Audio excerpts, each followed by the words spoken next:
Electrical panel இருக்கக்கூடிய சுவிட்ச் கியர்ஸை பற்றி பார்த்துட்டு இருக்கோம். ஒரு பேனல் அப்படின்னு எடுத்துட்டா என்னென்ன சுவிட்ச் கியர்ஸ்லாம் கண்டிப்பாக இருக்கும் அப்படின்றத லிஸ்ட் அவுட் பண்ணியிருக்கோம். அதில் control transformer, SMPS, relay, contactor, fuse இதை பற்றியெல்லாம் நம்ம டீட்டெயிலாக பார்த்துட்டோம். இப்போ அதனோட கண்டினியூட்டியாக இருக்கக்கூடிய எம்சிபி பற்றி பார்க்க போகிறோம். பிரேக்கர் டாபிக்ஸில் இப்போ தான் நம்ம என்ட்ரு ஆக போகிறோம் அப்படின்றதுனால அதை பற்றின ஒரு பேசிக் இன்ட்ரோ பார்த்துட்டு அதுக்கப்புறம் எம்சிபி பற்றி நம்ம டீட்டெயிலாக பார்க்கலாம். இந்த வீடியோவோட கடைசியில் பிரேக்கர் சம்பந்தமாக என்னென்ன மாதிரியான கேள்விகளுக்குலாம் நமக்கு பதில் தெரிஞ்சிருக்கும் அப்படின்னு பார்த்தீங்கன்னா, ஃபஸ்ட்டு சர்க்யூட் பிரேக்கர் அப்படின்னா என்ன, இண்டஸ்ட்ரியில் என்னென்ன மாதிரியான பிரேக்கர்ஸ்லாம் யூஸ் பண்ணுறாங்க, என்னென்ன டைப்ஸ்லாம் இருக்குது, அந்த டைப்ஸ்லேருந்து நமக்கு தேவையான பிரேக்கரை நம்ம எப்படி ப்ராப்பராக சூஸ் பண்ணுறது, அதில் இப்போ நம்ம பார்க்கக்கூடிய எம்சிபி அப்படின்னா என்ன, எதுக்காக நமக்கு தேவைப்படுது, அந்த எம்சிபியில் ஓவர்லோட் ப்ரொடெக்ஷன் அப்படின்னா என்ன, ஷார்ட் சர்க்யூட் ப்ரொடெக்ஷன் அப்படின்னா என்ன, நம்ம ஃபியூஸ் யூஸ் பண்ணுறதுக்கும் எம்சிபி யூஸ் பண்ணுறதுக்கும் என்ன வித்தியாசம், இப்போ அந்த எம்சிபியை பேனலில் எப்படி நம்ம ப்ராப்பராக ஹேண்டில் பண்ணுறது, அதாவது எப்படி ஃபிக்ஸ் பண்ணுறது, அதில் என்னென்ன அடிஷ்னல் ஃபியூச்சர்ஸ் இருக்குது அப்படின்றதெல்லாம் பார்க்க போகிறோம்.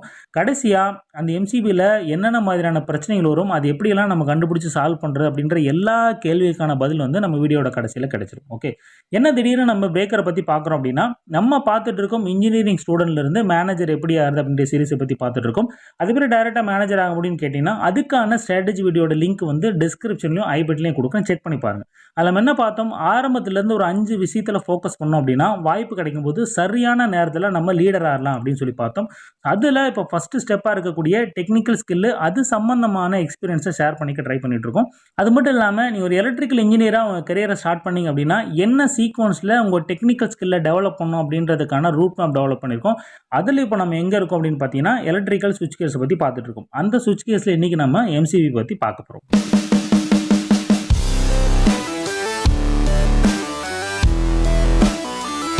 ஓகே, ஃபஸ்ட்டு பிரேக்கர் அப்படின்னா நம்மளை பொறுத்த வரைக்கும் என்ன, எந்த ஒரு எலக்ட்ரிக்கல் டிவைசஸாக இருந்தாலும் அதுக்கு தேவையான சப்ளையை ஆன் ஆஃப் பண்ணுறதுக்காகவும் அதில் ஏதாவது ஃபால்ட் வந்துச்சுன்னா அதை ப்ரொடெக்ட் பண்ணுறதுக்காகவும் வச்சிருக்கிறது தான் பிரேக்கர் அப்படின்னு நம்மளை பொறுத்த வரைக்கும் தெரியும். இது நம்ம வீட்டில்.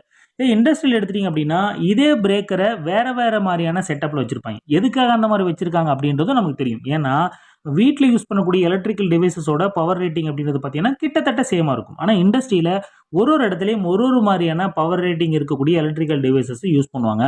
ஸோ அதுக்கெல்லாம் சரியான ப்ரொடெக்ஷன் கொடுக்கறதுக்காக தான் இவ்வளோ டைப்ஸ் ஆஃப் பிரேக்கர் அப்படின்றத யூஸ் பண்ணுறாங்க. ஓகே, இவ்வளோ டைப்ஸ் ஆஃப் பிரேக்கரில் எனக்கு தேவையான பிரேக்கரை நான் எப்படி ப்ராப்பராக சூஸ் பண்ணுறது அப்படின்னு பார்த்தீங்கன்னா, அதுவும் நம்ம ஃபியூஸில் பார்த்த மாதிரி ஒரு 3 ஸ்டெப்பு ஃபாலோ பண்ணுவாங்க. அதில் ஃபஸ்ட்டு பார்த்தீங்க அப்படின்னா, நம்ம பிரேக்கர் எதை பொறுத்து ஆப்ரேட் ஆக போகுது அப்படின்றத பார்ப்பாங்க. அதாவது ஏசி வோல்டேஜில் ஆப்ரேட் ஆக போதா, டிசி வோல்டேஜ் ஆப்ரேட் ஆக போதான்னு பார்ப்பாங்க ஃபஸ்ட்டு. ரெண்டாவது, நம்ம சர்க்யூட்டில் மேக்ஸிமம் எவ்வளோ கரண்ட் ஃப்ளோ ஆக போகுது அப்படின்றத பார்ப்பாங்க. இது 2. மூணாவது பார்த்தீங்கன்னா, எவ்வளோ போல் நம்ம யூஸ் பண்ண போகிறோம், நம்ம ப்ரொடெக்ஷனுக்காக எவ்வளோ போல் பிரேக்கர் யூஸ் பண்ண போகிறோம் அப்படின்றத நம்ம பார்க்கணும். இதெல்லாம் வந்து ஆப்ரேட்டிங் மெத்தட். ரெண்டாவது பார்த்தீங்க அப்படின்னா, நம்ம பிரேக்கர் எவ்வளோ வேகத்தில் ஆப்ரேட் ஆக போகுது அப்படின்றத பார்ப்பாங்க. அதாவது ஒரு பிரேக்கருக்கும் ஒரு மாதிரியான ட்ரிப்பிங் கேரக்டரிஸ்டிக்ஸ் கொடுத்துருப்பாங்க. அது நம்ம அப்ளிகேஷனுக்கு எது சூட்டபுளாக இருக்கும் அப்படின்றத பார்த்து நம்ம பிரேக்கர் டைப்பை சூஸ் பண்ணணும். இது 2. மூணாவது பார்த்தீங்க அப்படின்னா, ஆர் கண்ட்ரோலிங் மெத்தட். இப்போ நம்ம பிரேக்கரை ஆன் ஆஃப் பண்ணும்போது, அதாவது மேக்கிங் பிரேக்கிங் நடக்கும்போது ஆர் கிரியேட் ஆகும் அப்படின்னு சொல்லி எனக்கு தெரியும். அப்படி கிரியேட் ஆகக்கூடிய ஆர்க்கை நம்ம கண்ட்ரோல் பண்ணாமல் விட்டோம் அப்படின்னா ஒரு ஃபயர் இன்சிடென்ட்டோ இல்லை பக்கத்தில் இருக்கக்கூடிய டிவைசஸையோ டேமேஜ் பண்ணுறதுக்கு வாய்ப்பு இருக்குது. அது எல்லாத்தையும் கண்ட்ரோல் பண்ணுறதுக்கு நம்ம சில இன்சுலேஷன் மீடியம் யூஸ் பண்ணணும். அதாவது வந்து ஏர், வேக்கம், SF6, ஆயில் இதெல்லாம் இருக்குது. அதில் நம்ம அப்ளிகேஷனுக்கு எந்த இன்சுலேஷன் மீடியம் கரெக்டாக இருக்கும் அப்படின்றத பார்த்து நம்ம சூஸ் பண்ணணும். ஓகே, ஃபஸ்ட்டு பிரேக்கர் அப்படின்னா என்ன, நம்ம ப்ரொடெக்ஷனுக்காகவும் ப்ளஸ் ஸ்விட்சிங்காகவும் யூஸ் பண்ணுறோம். அதில் இண்டஸ்ட்ரியில் சரியான ப்ரொடெக்ஷன் கொடுக்குறதுக்காக இவ்வளோ டைப்ஸ் யூஸ் பண்ணுறோம். அந்த டைப்ஸ்லேருந்து இந்த 3 மெத்தடை ஃபாலோ பண்ணுறது மூலமாக நம்ம சரியான பிரேக்கர் அப்படின்றத சூஸ் பண்ணுறோம். ஓகே, இது வரைக்கும் நம்ம கிளியர். ஸோ அடுத்தது, இந்த இண்டஸ்ட்ரியில் யூஸ் பண்ணக்கூடிய பிரேக்கரோட பேர்லாம் என்னென்ன அப்படின்னு நம்ம பார்த்துடலாம். ஃபஸ்ட்டு பார்த்தீங்க அப்படின்னா எம்சிபி, மினியேச்சர் சர்க்யூட் பிரேக்கர்னு சொல்லுவாங்க. இது நம்ம வீட்டில் யூஸ் பண்ணுவோம், எல்லாருக்குமே தெரியும். ரெண்டாவது பார்த்தீங்க அப்படின்னா RCCB, residual current circuit breaker. இதுவும் நம்ம வீட்டில் யூஸ் பண்ணுவோம், பார்த்துருப்போம். அடுத்து பார்த்தீங்கன்னா RCBO, residual current circuit breaker with ஓவர்லோட்னு சொல்லுவாங்க. இது ஒரு சில வீட்டில் யூஸ் பண்ணியிருப்பாங்க. ஸோ மேக்ஸிமம் இது இண்டஸ்ட்ரியில் யூஸ் பண்ணியிருப்பாங்க. ஸோ அடுத்தது பார்த்தீங்க அப்படின்னா MPCB, மோட்டர் சர்க்யூட் பிரேக்கர். இதுவும் வந்து இண்டஸ்ட்ரியில் யூஸ் பண்ணியிருப்பாங்க. அடுத்து MCCB, moulded case circuit breaker. அடுத்து ACB, ஏர் சர்க்யூட் பிரேக்கர். அடுத்து VCB, வேக்கம் சர்க்யூட் பிரேக்கர். அடுத்து SF6. ஸோ இது எல்லாமே வந்து இண்டஸ்ட்ரியில் யூஸ் பண்ணக்கூடிய பிரேக்கர்ஸ். ஓகே, நம்ம MPCBலேருந்து எடுத்திங்கன்னா இது எல்லாமே வந்து இண்டஸ்ட்ரியல் பர்பஸ்க்காக வச்சிருக்கக்கூடிய பிரேக்கர்ஸ் தான். ஓகே, இப்போ இந்த எல்லா பிரேக்கர்ஸை பற்றியும் டீட்டெயிலாக பார்க்க போகிறோம். அதில் இன்றைக்கி நம்ம MCB பற்றி நம்ம கொஞ்சம் டீட்டெயிலாக பார்க்கலாம்.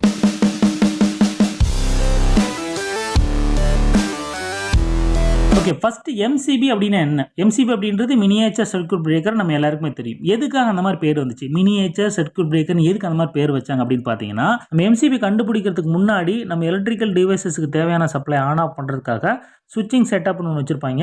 அதுக்கப்புறம் அதில் ஏதாவது ஃபால்ட் நடந்துச்சு அப்படின்னா அதை ப்ரொடெக்ட் பண்ணுறதுக்காக ஃபியூஸ் செட்டப் அப்படின்னு ஒன்று வச்சுருப்பாங்க. அந்த ஃபியூஸில் இருக்கக்கூடிய ஒயரை வந்து பார்த்தீங்கன்னா ஃபால்ட் நடக்கும்போது எரிஞ்சு போயிடும். அதுக்கப்புறம் நம்ம அதை ரீப்ளேஸ் பண்ண வேண்டியிருக்கும். இந்த மாதிரி ஸ்விட்சிங்க்கு ஒரு செட்டப்பு, ப்ரொடெக்ஷன் ஒரு செட்டப்பு தனித்தனியாக வைக்காம ரெண்டையும் ஒரே டிவைஸ்க்குள்ளே கொண்டு வரதுக்காக கண்டுபிடிச்சி தான் வந்து பிரேக்கர் அப்படின்னு சொல்கிறாங்க. இது ஏன் மினியேச்சர் அப்படின்னு சொல்கிறாங்கன்னா, ஸ்விட்சிங்க்கு எவ்வளோ பெரிய சர்க்யூட்டு, ப்ரொடெக்ஷனுக்கு எவ்வளோ பெரிய சர்க்யூட் தனித்தனியாக இல்லாமல் ரெண்டையும் சின்னதாக கன்வெர்ட் பண்ணி உள்ளே வச்சதுனால தான் அது வந்து மினியேச்சர் சர்க்யூட் பிரேக்கர் அப்படின்னு சொல்கிறாங்க. ஓகே. இந்த எம்சிபியில் என்னென்ன மாதிரியான ப்ரொடெக்ஷன் இருக்குன்னு பார்த்தீங்கன்னா, overload protection, short circuit protection. இது ரெண்டுக்காகவும் நம்ம எம்சிபியை யூஸ் பண்ணிக்கலாம். ஓகே. இப்போ ஓவர்லோட் ப்ரொடெக்ஷன் அப்படின்னு என்னென்னு பார்த்தீங்கன்னா, இப்போ நம்மகிட்ட 2 லேம்ப் இருக்குது. அந்த 2 லேம்ப் வந்து சிங்கிள் ஃபேஸ் கனெக்ஷன் கொடுத்துருக்கோம். ஒரு லேம்போட கரண்ட் ரேட்டிங் பார்த்தீங்கன்னா 2 ஆம்ப்ஸ். இப்போ நம்ம 2 லேம்ப் வந்து இந்த சர்க்யூட்டில் கனெக்ட் பண்ணியிருக்கோம். அப்படின்னா இந்த சர்க்யூட்டில் மொத்த கரண்ட் ஃப்ளோ அப்படின்றது 4 ஆம்ப்ஸ். ஸோ இப்போ அந்த 4 ஆம்ப்ஸுக்கு தகுந்த மாதிரி தான் இந்த ஒயர் சைஸ் அப்படின்றத போட்டு நம்ம முடிச்சிருப்போம். ஓகே. இப்போ இந்த சர்க்யூட் கம்ப்ளீட் ஆயிடுச்சு. இப்போ இந்த சர்க்யூட்டில் அடிஷ்னலாக ஒரு 10 ஆம்ப்ஸ் இருக்கக்கூடிய மோட்டரை இன்னொருத்தர் வந்து கனெக்ட் பண்ணுறாப்புல. அப்படி கனெக்ட் பண்ணார்னா அதை தான் வந்து ஓவர்லோட் அப்படின்னு சொல்லுவாங்க. இதனால் என்ன ஆக போகுது அப்படின்னு கேட்டிங்கன்னா, இந்த மோட்டரை கனெக்ட் பண்ணுறதுக்கு முன்னாடி இந்த சர்க்யூட்டோட மொத்த கரண்ட் ஃப்ளோ அப்படின்றது 4 ஆம்ப்ஸ். ஸோ அதுக்கு தகுந்த மாதிரி தான் அந்த கேபிள் சைஸில் வந்து நம்ம சூஸ் பண்ணி போட்டிருந்தோம். அடிஷ்னலாக வந்து ஒரு மோட்டர் கனெக்ட் பண்ண பாருங்க, அவர் வந்து இந்த கேபிள் சைஸ் என்ன, அது எவ்வளோ கரண்ட் போகும் அப்படின்றதெல்லாம் அவர் பார்க்கல. பக்கத்தில் சப்ளை இருந்தது, டைரெக்டாக எடுத்து மோட்டர் கனெக்ட் பண்ணிட்டாப்ல. கனெக்ட் பண்ணி ஆன் பண்ணார்னா இந்த சர்க்யூட்டோட மொத்த கரண்ட் ஃப்ளோ அப்படின்றது 14 ஆம்ப்ஸாக கன்வெர்ட் ஆகும். அப்படி கன்வெர்ட் ஆச்சுன்னா இந்த கேபிளில் வந்து எரிஞ்சு போய் ஃபயர் இன்சிடென்ட் ஆகிறதுக்கு வாய்ப்பு இருக்குது. ஸோ இதெல்லாத்தையும் அவாய்ட் பண்ணுறதுக்காக தான் நம்ம முன்னாடியே எம்சிபி போட்டிருந்தோம் அப்படின்னா, அதாவது நம்ம 4 ஆம்ப்ஸ் நம்ம லோடு, ஸோ 4 ஆம்ப்ஸ்க்கான எம்சிபி போட்டிருந்தோம் அப்படின்னா, இவர் இந்த 10 ஆம்ப்ஸ் கனெக்ட் பண்ணும்போது இந்த சர்க்யூட் ட்ரிப் ஆகிட்டு இந்த கேபிள் எரிஞ்சு போகாமல் நம்ம அவாய்ட் பண்ணிடலாம். அதான் வந்து ஓவர்லோட் ப்ரொடெக்ஷன் அப்படின்னு சொல்லுவாங்க. ஓகே. அடுத்தது ஷார்ட் சர்க்யூட் ப்ரொடெக்ஷன்.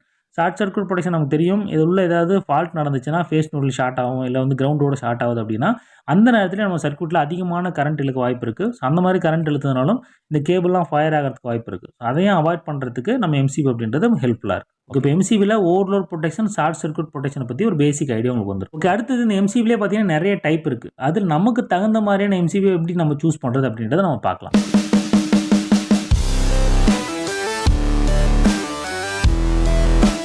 ஓகே. இப்போ நம்ம எம்சிபி சூஸ் பண்ணுறதுக்கும் முன்னாடி பார்த்துருங்க, அந்த 3 மெத்தடை யூஸ் பண்ணி நம்ம செலக்ட் பண்ணலாம். ஃபர்ஸ்ட் எடுத்தோன்னு பார்த்தீங்கன்னா, நம்ம செலக்ட் பண்ணக்கூடிய எம்சிபி ஏசியில் ஆப்ரேட் ஆக போதா, டிசியில் ஆப்ரேட் ஆக போதா அப்படின்றத நம்ம பார்க்கலாம். இது எங்கே மென்ஷன் பண்ணியிருப்பான்னு பார்த்தீங்கன்னா, அதோட ஃப்ரண்ட் சைட்லேயே கொடுத்துருப்பாங்க. இதில் பார்த்தீங்கன்னா டிசின்னு மென்ஷன் பண்ணியிருக்காங்க பாருங்கள். இதில் பார்த்தீங்கன்னா ஏசி சிம்பிள் போட்டிருப்பாங்க. அதை வச்சு நம்ம ஏசி எம்சிபியா டிசி எம்சிபியா அப்படின்றத நம்ம செலக்ட் பண்ணிக்கலாம். அடுத்து ரெண்டாவது பார்த்தீங்க அப்படின்னா கரண்ட் ரேட்டிங். ஸோ நம்ம சர்க்யூட்டில் மேக்ஸிமம் எவ்வளோ கரண்ட் வரைக்கும் ஃப்ளோ ஆக போகுது அப்படின்றத பார்த்து அதுக்கு தகுந்த மாதிரியான ரேட்டிங்கை நம்ம சூஸ் பண்ணணும். இதில் பார்த்தீங்கன்னா C4ன்னு கொடுத்துருக்காங்க பாருங்கள். அதில் 4 அப்படின்றது அதனோட கரண்ட் ரேட்டிங். இதில் D32ன்னு கொடுத்துருக்காங்க பாருங்கள். 32 அப்படின்றது அதனோட கரண்ட் ரேட்டிங். ஓகே. அடுத்து மூணாவது பார்த்தீங்க அப்படின்னா ட்ரிப்பிங் கேரக்டரிஸ்டிக்ஸ் அப்படின்னு என்னென்னா, நம்ம பிரேக்கர் எவ்வளோ கரண்ட்டில் எவ்வளோ வேகத்தில் ட்ரிப் ஆகணும் அப்படின்றத அங்கே கொடுத்துருக்காங்க. எங்கே கொடுத்துருக்காங்கன்னு பார்த்தீங்கன்னா, அதோட கரண்ட் ரேட்டிங் பக்கத்தில் லெட்டர் கொடுத்துருக்காங்க பாருங்கள். இதில் C4ன்னு கொடுத்துருக்காங்க. இதில் D32ன்னு கொடுத்துருக்காங்க. அந்த Cக்கு என்ன மீனிங்னு பார்த்தீங்கன்னா இங்கே கொடுத்துருக்காங்க பாருங்கள். C வந்து கொடுத்துருந்தாங்கன்னா நம்ம ஃபுல் லோட் கரண்ட்லேருந்து 5 to 10 டைம்ஸ்க்கு மேலே போகணும். அதே சமயத்தில் 0.04 to 5 செகண்டுக்கு மேலே அந்த கரண்ட் வந்து போயிட்டே இருந்தது அப்படின்னா நம்ம எம்சிபி ட்ரிப் ஆகும் அப்படின்றது தான் அதனோட மீனிங். இதை பற்றி இன்னும் டீட்டெயிலாக தெரிஞ்சுக்கணும் அப்படின்னா அந்த எம்சிபி வீடியோட லிங்க் வந்து டிஸ்கிரிப்ஷனில் ஐபட்லையும் கொடுக்குறேன், செக் பண்ணி பாருங்கள். எதுக்காக இந்த மாதிரி டிஃப்ரெண்ட் ட்ரிப்பிங் கர்வ் கொடுத்துருக்காங்க அப்படின்னா, ஒரு அப்ளிகேஷனுக்கும் ஒரு மாதிரியான கரண்ட் ரியாக்ஷன் இருக்கும். அது எல்லாம் வந்து கரெக்டாக ட்ரிப் ஆகணும், எங்கேயும் நியூசன்ஸ் ட்ரிப் ஆகிடக்கூடாது அப்படின்றதுனால தான் இந்த மாதிரி டிஃப்ரெண்ட் ட்ரிப்பிங் கர்வ் கொடுத்துருக்காங்க. ஸோ நம்ம அப்ளிகேஷனுக்கு தகுந்த மாதிரி நம்ம சூஸ் பண்ணிக்கலாம். ஸோ அடுத்தது பார்த்தீங்க அப்படின்னா நம்பர் ஆஃப் போல். ஸோ நம்ம எம்சிபியில் எத்தனை போல் இருக்கணும் அப்படின்றத நம்ம சூஸ் பண்ணணும். போல் அப்படின்னா ஒன்றும் இல்லைங்க, ஸோ அதில் எத்தனை ஒயர் கனெக்ட் பண்ணுறோம் அப்படின்றத அதனோட போல் அப்படின்னு சொல்லுவாங்க. இது வந்து சிங்கிள் போல், இது 2 போல், இது 3 போல், இது 4 போல். சிங்கிள் ஃபேஸில் பார்த்தீங்கன்னா இது ஃபேஸ் மட்டும் கொடுத்துருப்பாங்க. இதில் வந்து ஃபேஸ் நியூட்ரல் கொடுத்துக்கலாம். இதில் வந்து பார்த்தீங்கன்னா 3 ஃபேஸ் கொடுத்துக்கலாம். இதில் வந்து பார்த்தீங்கன்னா 3 ஃபேஸ் வித் நியூட்ரல் ப்ரொடெக்ஷன் வேணும் அப்படின்னா நம்ம 4 போல் அப்படின்றத நம்ம சூஸ் பண்ணிக்கலாம். இது நம்ம அப்ளிகேஷனை பொறுத்து நம்ம செலக்ட் பண்ணிக்கலாம். ஓகே. இப்போ எம்சிபி எப்படி சூஸ் பண்ணுறது அப்படின்ற ஒரு பேசிக் ஐடியா வந்திருக்கும். அடுத்தது இது எப்படி நம்ம யூஸ் பண்ணுறது அப்படின்றத நம்ம பார்க்கலாம்.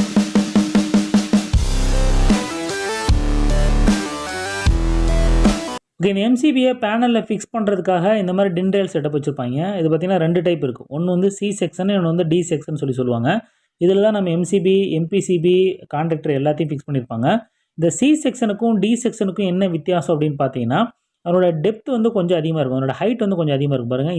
இந்த ஹைட் இருக்குது பாருங்கள். இது வந்து கொஞ்சம் D செக்ஷனில் அதிகமாக இருக்கும். இது ரெண்டுலேயுமே வந்து நம்ம பிரேக்கர்ஸ் எல்லாத்தையும் ஃபிக்ஸ் பண்ணிக்கலாம். ஸோ அது எப்படி ஃபிக்ஸ் பண்ணுவாங்க அப்படின்னு பார்த்தீங்கன்னா, ஸோ இங்கே போட்டிருக்காங்க பாருங்கள். இது வந்து D செக்ஷன் ரயிலில் 2 போல் எம்சிபி ஃபிக்ஸ் பண்ணியிருக்காங்க. இனிஷியலாக அந்த எம்சிபி புல் பண்ணினா வராது. ஸோ ஸோ அதை வெளியே எடுக்கணும் அப்படின்னா ஸோ அந்த எம்சிபியோட பாட்டம் சைடில் ஒரு சின்ன பிளாக் லிவர் இருக்குது பாருங்கள். இது 2 போல் எம்சி அப்படின்றதுனால ஒரு லிவர் கொடுத்துருக்காங்க. அந்த லிவரை ஃபஸ்ட்டு நீங்கள் கீழே இழுக்கணும். கீழே இழுத்ததுக்கப்புறம் அந்த எம்சிபி ஃப்ரீ ஆகும்.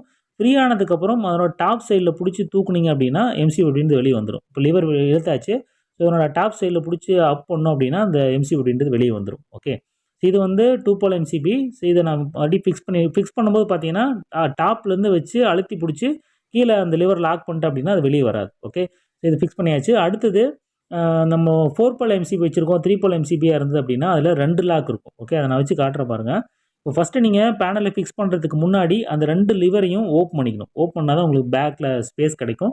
அதுக்கப்புறம் நீங்கள் அந்த டின் ரயிலில் கொண்டு போய் வச்சு டாப் சைடில் வந்து ஃபஸ்ட் லாக் பண்ணி கீழே அழுத்திக்கணும். அழுத்ததுக்கப்புறம் அந்த 2 லாக்கையும் வந்து நீங்கள் உள்ளே அழுத்தி விட்டுறணும். அழுத்தி விட்டிங்க அப்படின்னா அந்த ரயிலில் அந்த பிரேக்கர் அப்படின்றது உட்காந்துரும். ஓகே, இது வந்து ஒரு மாடலில் ஒரு மாதிரி இருக்கும். ஸோ அதை பார்த்துக்கோங்க. இதுதான் வந்து எடுக்கிறதுக்கான மெத்தடு. ஸோ அது எப்படின்றத பார்த்துக்கோங்க. ஓகே, அடுத்தது பார்த்தீங்க அப்படின்னா ஜி செக்ஷனில் வந்து நீங்கள் பிரேக்கர்லாம் ஃபிக்ஸ் பண்ண முடியாது. ஸோ இது நீங்கள் டிபிக்காக இருக்கக்கூடிய ஒரு டின் ரயில். இதை பார்த்துக்கோங்க. ஓகே, அடுத்தது எம்சிபியோட ட்ரபுள் ஷூட்டிங்கை பொறுத்த வரைக்கும் பெரிய தலைவலின்னு பார்த்தீங்கன்னா டெர்மினேஷன் தான். டெர்மினேஷன் கரெக்டாக பண்ணிட்டோம் அப்படின்னாலே நம்ம பாதி பிரச்சனை சால்வ் ஆயிருங்க.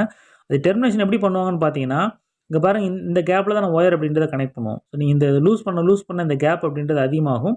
இந்த கேப்பில் தான் நம்ம டெர்மினேஷன் அப்படின்றத பண்ணுவோம். நீங்கள் லக் அடிக்காமல் டைரெக்டாக பண்ணிங்க அப்படின்னா, அதாவது டெர்மினேஷன் டைரெக்டாக பண்ணிங்கன்னா நம்ம கேபிளில் வந்து மல்டி ஸ்டாண்ட் கேபிளாக இருக்கும். அது அப்படியே உள்ளே வச்சு டைட் பண்ணும்போது அது அப்படியே வந்து நசுங்கி அங்கே வந்து லூஸ் கனெக்ஷன் ஆகும். லூஸ் கனெக்ஷன் ஆகி ஹீட் ஆகி அதில் எரிஞ்சு போக வாய்ப்பு இருக்குது. ஸோ அதை அவாய்ட் பண்ணுறதுக்கு சரியான லக் யூஸ் பண்ணணும். சைஸு அது கிரிம்பிங் பண்ணுற மெத்தட் அப்படின்றதெல்லாம் ப்ராப்பராக பண்ணி டெர்மினேஷன் பண்ணோம் அப்படின்னாலே நம்ம பாதி பிரச்சனை சால்வ் ஆயிரும். ஓகே, ஸோ அது இல்லாமல் எம்சிபியில் வேறு என்ன மாதிரிலாம் பிரச்சனை வரும்னு பார்த்தீங்கன்னா, உள்ளே இருக்கக்கூடிய ட்ரிப்பிங் மெக்கானிசம் ப்ராப்ளம் ஆகும். நீங்கள் ஆன் பண்ணும்போது ஆனே ஆகாது. அப்படியே அடிக்கடி ட்ரிப் ஆகிட்டே இருக்கும். நீங்கள் வந்து பவர் கனெக்ட் பண்ணாமலே ஆன் பண்ணினாலே ஆன் ஆகாது.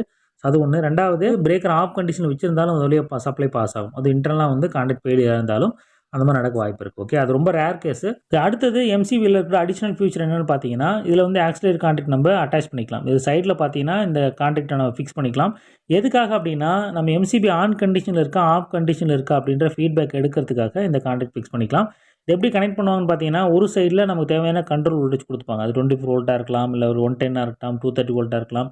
அதை கனெக்ட் பண்ணிட்டு அதனோட ஆப்போசிட் சைடில் நம்ம இண்டிகேஷன் லேம்பாக இருக்கலாம், இல்லை பிஎல்சியாக இருக்கலாம், இல்லை ஏதோ கனெக்ட் பண்ணிட்டோம் அப்படின்னா நம்ம எம்சிபி ஆன் கண்டிஷனில் இருக்கா ஆஃப் கண்டிஷனில் இருக்கா அப்படின்ற ஃபீட்பேக் எடுத்து நம்ம மற்ற ஆப்ரேஷன்ஸை நம்ம இன்டர்லாக்காக வச்சுக்கலாம். ஓகே, இப்போ எம்சிபி பற்றின ஒரு பேசிக் அவுட்லைன் உங்களுக்கு கிடைச்சிருக்கும். ஸோ இப்போ நம்ம என்னென்ன பார்த்தோம் அப்படின்றத நம்ம கன்க்ளூட் பண்ணி பார்த்துடலாம்.